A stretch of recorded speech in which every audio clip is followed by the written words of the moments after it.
ओए दुनिया वालों, मैं हाफिज़े कुरान थी, लेकिन मैंने उस पर अमल नहीं किया, इसलिए एक छोटे से गांव में एक औरत रहती थी। वह पढ़ी लिखी थी, हाफिज़े कुरान थी। पूरे गांव में उसकी बहुत इज्जत थी। गांव वाले उसे प्यार और अदब से बुलाते। वह लोगों के घर जाकर बच्चियों को कुरान पढ़ाती, कभी कुरान की तिलावत करवाने के लिए बुलाई जाती, कभी कुरान खाने के लिए। शुरू में वह खुशी खुशी जाती और पढ़ाकर लौट आती, लेकिन धीरे धीरे उसके दिल में घमंड और तकब्बुर आ गया। अब वह रुखे लहजे में बात करने लगी। कभी बुलाने पर जाती भी तो कुरान खोलकर पढ़ती नहीं, बस झूठ मूठ बैठी रहती।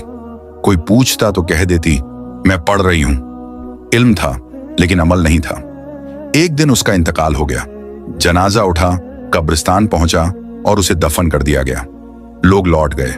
कब्र के अंदर सन्नाटा छा गया। तभी मुनकर और नकीर आए और सवाल जवाब किए।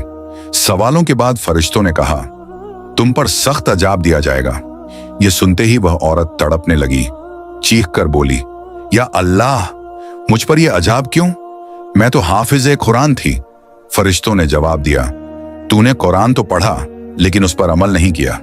तेरे अंदर घमंड और तकब्बुर आ गया था।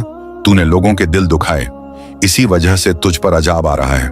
इतना कहते ही कब्र में भयानक आग जलने लगी। कब्र सिकुड़ गई। एक डरावना मोटा सांप आकर उसके शरीर से लिपट गया। उसकी चीखें कब्र के अंदर ही दब गईं। नसीहत, इल्म चाहे कितना ही बड़ा क्यों ना हो, अगर उसमें नम्रता और अमल ना हो तो वही इल्म इंसान के लिए सजा बन जाता है। इसी तरह और वाकयात सुनने के लिए चैनल को सब्सक्राइब करें और कमेंट में अल्लाहू अकबर जरूर लिखें